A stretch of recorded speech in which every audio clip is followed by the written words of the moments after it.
The river Nile flowed slow and mighty beneath a copper sky. Along its banks, tens of thousands of Hebrew slaves toiled in the mud, their backs bent under Egyptian whips. Stones for palaces, stones for temples, stones for the glory of Pharaoh. The groaning of a nation rose with the dust of the quarries. Pharaoh sat on his ivory throne in Memphis, and his heart was as hard as granite. The Hebrews were multiplying like locusts, and this filled him with fear.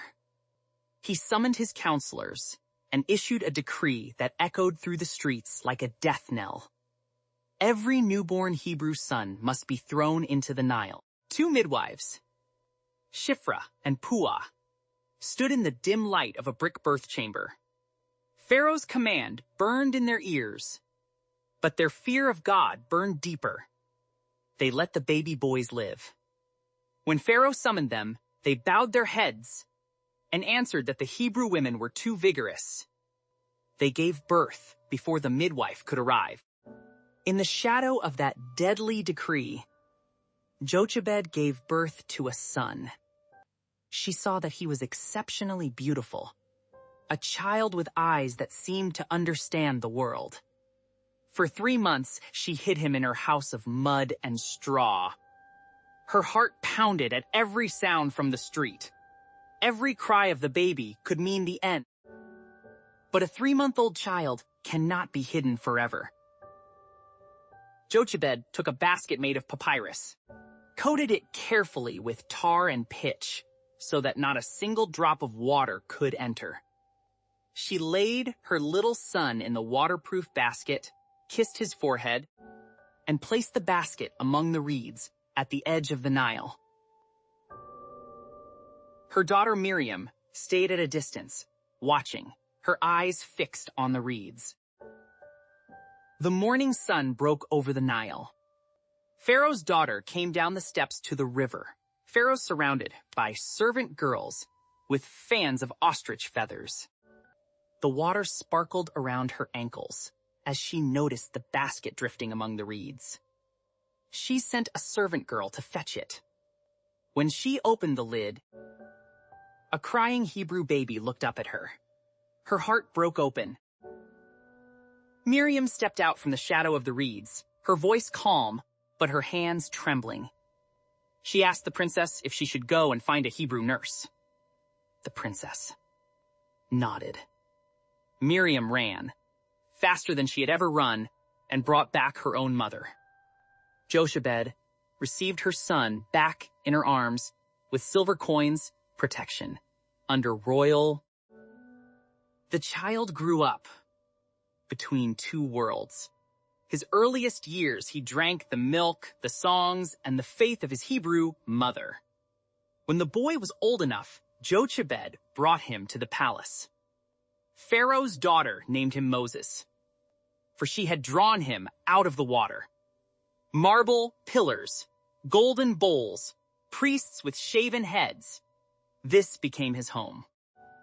Moses grew into a man of 40, dressed in fine linen, trained in all the wisdom of Egypt, powerful in word and deed. From the palace towers he looked out over the land. He saw the temples of Ra, the obelisks, the victory gates. But he also saw the brickworks where his own people groaned under the lash. On a scorching afternoon, Moses walked outside the city gate toward the brickworks. He saw an Egyptian overseer beating a Hebrew slave without mercy. Moses looked left, looked right. No witnesses. Rage flared in his chest. He struck the Egyptian down and hid the body in the sand. He thought no one had seen.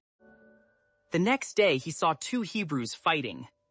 He stepped between them and confronted the one in the wrong. The man turned around, his eyes full of contempt. He asked if Moses intended to kill him as he had killed the Egyptian. The secret leaked like water from a cracked jar. By evening, the news reached the palace. Pharaoh gave the order to kill Moses. Moses fled that very night. He ran into the wilderness, the stars his only witnesses, the sand hot beneath his sandals. He walked for days until his feet bled and his water skin was empty. At last he reached Midian, a land of shepherds and wells, far from the towers of Egypt. At a well in Midian, Moses sat down exhausted. 7 shepherd daughters came to draw water for their father's flock, but other shepherds drove them roughly away. Moses rose up, a prince of Egypt with dust on his clothes, and drove the shepherds off. He helped the women water their sheep. The 7th daughter ran home, her sandals slapping on the path. She told her father Jethro, the priest of Midian, about the stranger at the well, an Egyptian who had helped them. Jethro hurried outside. He invited Moses to his table, gave him shelter, and later gave him his daughter Zipporah as his wife. Years passed. Moses became a shepherd in the wilderness. The gold of Egypt was far away.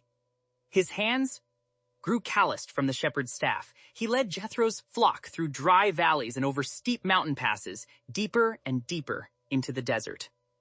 His son Gershom grew up among the tents of Midian.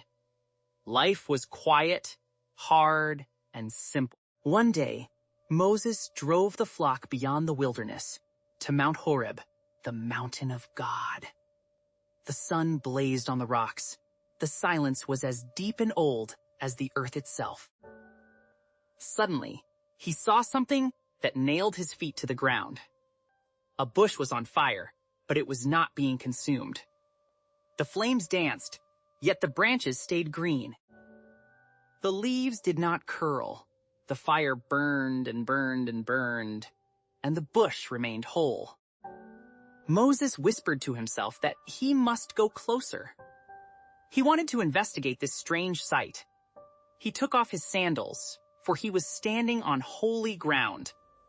Then a voice spoke from within the flames. It was a voice that made the mountain tremble and melted the bones inside Moses' body. The voice called his name, twice. Moses! Moses! The voice continued speaking.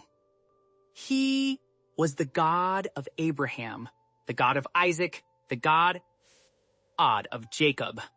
Moses hid his face, for he was afraid to look at God. The voice told him that he had heard the cries of his people.